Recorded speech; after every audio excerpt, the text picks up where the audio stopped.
The Anderson Group's glass and steel headquarters towered over downtown Seattle, its top floors disappearing into the morning fog. I sat in my cubicle, deliberately plain and unassuming, watching the executives file into the main conference room for the quarterly shareholders meeting. My sister Catherine, impeccable in her designer suit, paused by my desk. Her lips curved into that familiar condescending smile she'd perfected since taking over as CEO after our father's retirement. "Still working on those reports, Amanda?"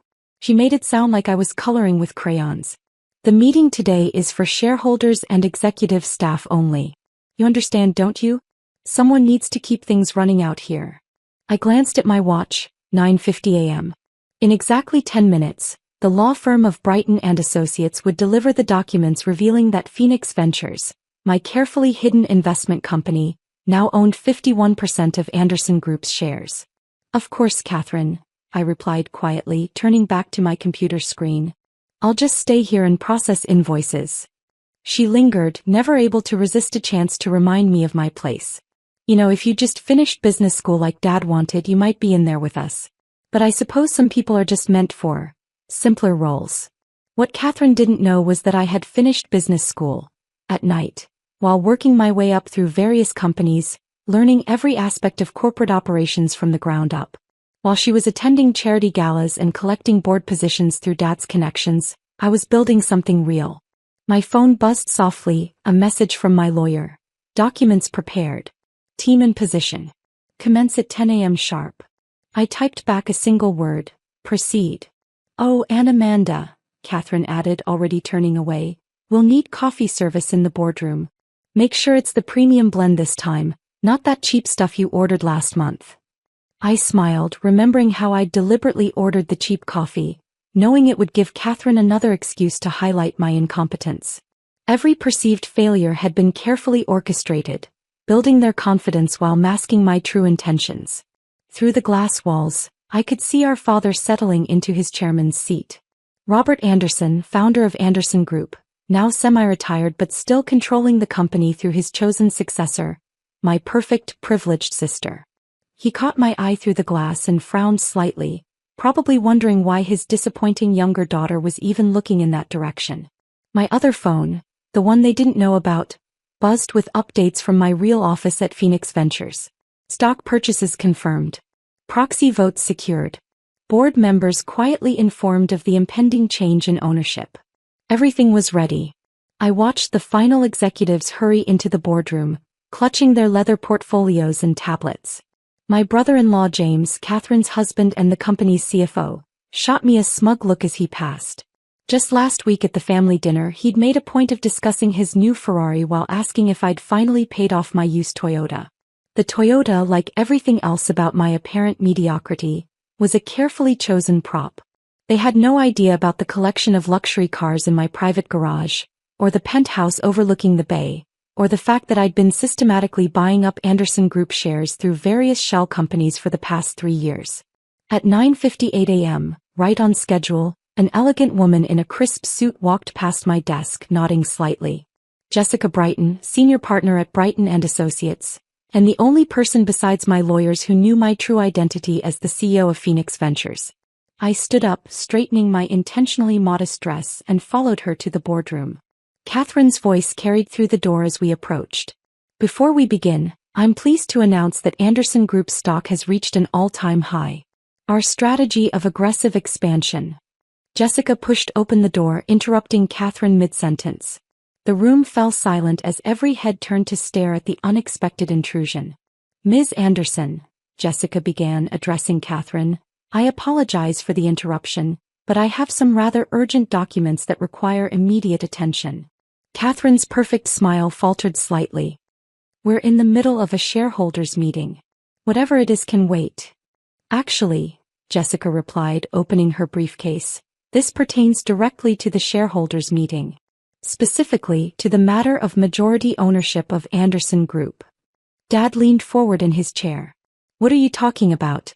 "The Anderson family holds majority ownership through our private shares. That situation," Jessica said calmly, "has recently changed." I stepped into the room, moving to stand beside Jessica. Catherine's eyes narrowed. "Amanda, I told you this meeting is private. And why aren't you in uniform if you're here to serve coffee? She's not here to serve coffee, Jessica announced, placing a thick folder on the conference table. She's here as the majority shareholder of Anderson Group, through her company Phoenix Ventures. The silence that followed was absolute.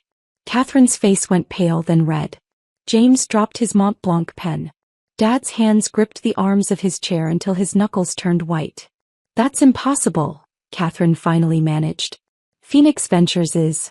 Everyone knows they're owned by some reclusive tech billionaire. Actually, I said, speaking for the first time, Phoenix Ventures is owned by me.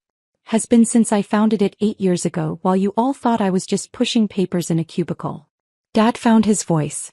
8 years? But you've been working here as a clerk. Administrative assistant, I corrected him. Yes, I have. Learning every aspect of this company's operations while building my own empire on the side. Did you never wonder why I stayed in such a modest position? Why I seemed content to let Catherine run everything? This is ridiculous, Catherine snapped, but her voice trembled slightly. Show me proof. Jessica began distributing documents to each board member. Full documentation of share purchases, voting rights, and transfer of ownership. As of 9 a.m. this morning, Phoenix Ventures owns 51% of Anderson Group's outstanding shares. I moved to the head of the table, taking the seat that had always been Catherine's. Now, shall we begin the real shareholders' meeting? The boardroom erupted into chaos. Catherine's perfectly manicured hands trembled as she flipped through the documents, her face growing paler with each page. James was frantically typing on his phone, probably trying to verify the stock transactions. The other board members whispered among themselves, shooting glances between me and my family. This can't be legal, Catherine finally declared, her voice shrill. Daddy, do something. Our father was still staring at me like he'd never seen me before. In a way he hadn't. For years he'd seen only what I wanted him to see. The quiet, underachieving daughter who couldn't match her sister's business acumen. The transactions are completely legal, Jessica confirmed, pulling out more documents. Every share purchase was properly recorded and registered. The SEC has been fully informed of the ownership change. But the money, James interrupted, his CFO instincts kicking in. Anderson Group shares are worth billions. Where did you get that kind of capital? I smiled, thinking of the empire I'd built while they weren't watching. Phoenix Ventures isn't just one company, James. We own technological patents, real estate developments, and controlling interests in dozens of corporations across multiple industries. Anderson Group is actually one of our smaller acquisitions. Smaller. Catherine choked out the word.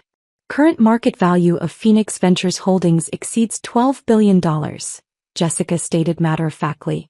The purchase of Anderson Group shares represented less than 20% of available liquid assets.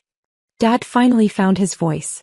All this time, while we thought you were just the family disappointment? I finished for him. The one who couldn't handle business school? The one who needed a simple job to keep her occupied. I turned to Catherine. How did you put it at last month's family dinner? At least Amanda knows her limitations. Catherine's face flushed. You deceived us. Played us for fools while secretly plotting to take over our company. Your company? I raised an eyebrow. You mean the company you inherited through Dad's connections? The one you've been running into the ground with your focus on short-term profits and flashy acquisitions. I pressed a button on the conference room console, and the wall screens came to life, displaying financial charts and data. Look familiar, James? These are the real numbers you've been trying to hide. The failing projects, the mounting debt, the questionable accounting practices. Did you really think nobody would notice? James slumped in his chair, his arrogance deflating. As CFO, he knew exactly what those numbers meant, and what they revealed about his management. We've had some temporary setbacks, Catherine protested, but her voice lacked conviction. Our latest quarterly report shows what you wanted it to show, I cut her off. But Phoenix Ventures forensic accountants found the truth. Would you like me to share their findings with the board? The other board members stirred uneasily. They knew what a forensic audit might reveal about their own complicity in Catherine and James's creative accounting. What do you want? Dad asked quietly. Money? Recognition? Your name on the building? I laughed softly. Dad, I have more money than this entire family combined. I own buildings across 3 continents. What I want is to save this company from your precious heir's mismanagement. I've done nothing wrong. Catherine stood up, her designer heels clicking against the hardwood floor. This company has prospered under my leadership. Sit down, Catherine, I said firmly. Before I ask Jessica to share the SEC's preliminary findings about your insider trading activities. She fell back into her chair, face ashen. How did you know? I've had people watching every move you've made for years. Every illegal trade, every hidden account, every secret meeting with competitors. Did you really think you could hide it all forever? James reached for his wife's hand, but she pulled away. Their perfect power couple facade was cracking under the weight of exposed truth. As of this moment, I continued, both of you are suspended from your positions pending a full investigation. Security is currently changing the locks on your offices and securing your computers. You can't do this, Catherine whispered, but there was no conviction in her voice anymore. Actually, I can. As majority shareholder, I can do exactly what's needed to save this company from your mismanagement. I turned to the board members. Unless anyone else would like their personal financial dealings examined by our forensic team. The silence that followed was deafening. These men and women who had followed Catherine and James's lead without question, now sat like chastened schoolchildren. Amanda, Dad tried again, his voice taking on the persuasive tone he'd used throughout our childhood. Surely we can discuss this as a family. Find some compromise that keeps the Anderson name. The name stays, I interrupted. But everything else changes. Starting now. I nodded to Jessica, who began distributing another set of documents. These are the immediate changes to corporate governance. New board appointments, management restructuring, and a complete audit of all operations. Catherine grabbed the papers, her hands shaking. You're firing us? Your own family? No, Catherine. I'm saving this company from our family. From the nepotism, the corruption, and the entitled mismanagement that's been bleeding it dry. I stood up, looking each board member in the eye. You have a choice. Cooperate with the investigation and transition, or face the consequences of your actions. Either way, Anderson Group will be transformed into what it should have been all along, a properly managed, ethically run corporation. Dad slumped in his chair, looking suddenly old. All these years, we thought we were the successful ones. I smiled, thinking of all the family dinners where they'd mocked my modest lifestyle, never suspecting that their apparent success was built on sand while I was quietly constructing an empire of steel. Success isn't about showing off wealth or flaunting power, Dad. It's about building something real, something lasting. Something you all forgot a long time ago. The aftermath of the shareholders' meeting unfolded like a carefully orchestrated symphony. Security escorted Catherine and James from the building, their personal belongings packed in cardboard boxes. A far cry from the designer briefcases they'd carried in that morning. The board members scattered, each no doubt rushing to consult their lawyers about their own culpability. Dad lingered, staring at me like he was seeing a stranger. In many ways he was. Why, he finally asked. Why work in a cubicle all these years when you had all of this? I walked to the window, looking out at the city skyline. My skyline, though few people knew it. Remember when you told me I wasn't cut out for business? That I should find something more suitable for my abilities. He flinched at the memory. I was trying to protect you. The business world is harsh. No, I cut him off. You were protecting Catherine. Everything was always about protecting Catherine. The golden child, the perfect heir, the one who could do no wrong. And look how that turned out, he said quietly, glancing at the financial reports still displayed on the screens. My phone buzzed, updates from the security team. Catherine's office had yielded a treasure trove of incriminating documents. James's computer contained enough evidence of financial misconduct to keep prosecutors busy for months. Miss Phoenix, my real assistant, entered. Not the meek persona I'd played in my cubicle, but the sharp, capable woman who helped me run my empire. The press is gathering in the lobby. They've caught wind of the ownership change. Dad's head snapped up. Phoenix. You're really the Phoenix they've been writing about? The mysterious billionaire who's been revolutionizing corporate America. The very same, I smiled. Amazing what you can accomplish when no one's watching. or when they're too busy mocking you to notice. The next few hours were a whirlwind of activity.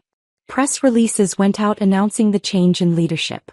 Stock prices fluctuated wildly as the market digested the news. My phone kept buzzing with messages from family members. First angry, then pleading, then desperate as the full scope of my takeover became clear. "Mom, darling, please call us. We need to understand what's happening. Catherine, you can't do this to me. I've worked too hard. James, the offshore accounts. Please, we can make a deal." I ignored them all, focusing instead on the task at hand, saving Anderson Group from the mess they'd made of it. By evening, the initial shock had worn off, replaced by the heavy reality of what came next. I sat in Catherine's former office, now mine, reviewing the preliminary audit reports. The damage was even worse than I'd suspected. A soft knock at the door interrupted my work.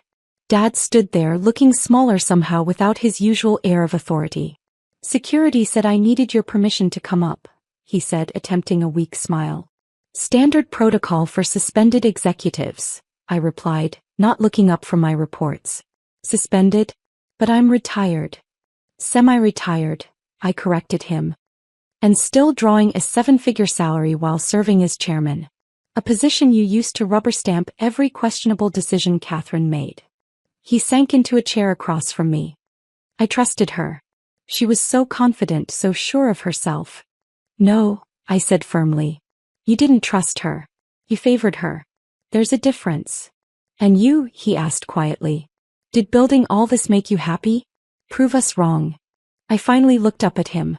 "This isn't about proving you wrong, Dad. It's about proving myself right.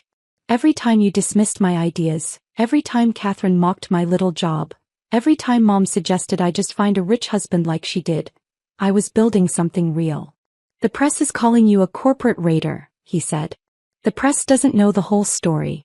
I don't raid companies, I save them. Transform them. Turn them into what they should have been all along."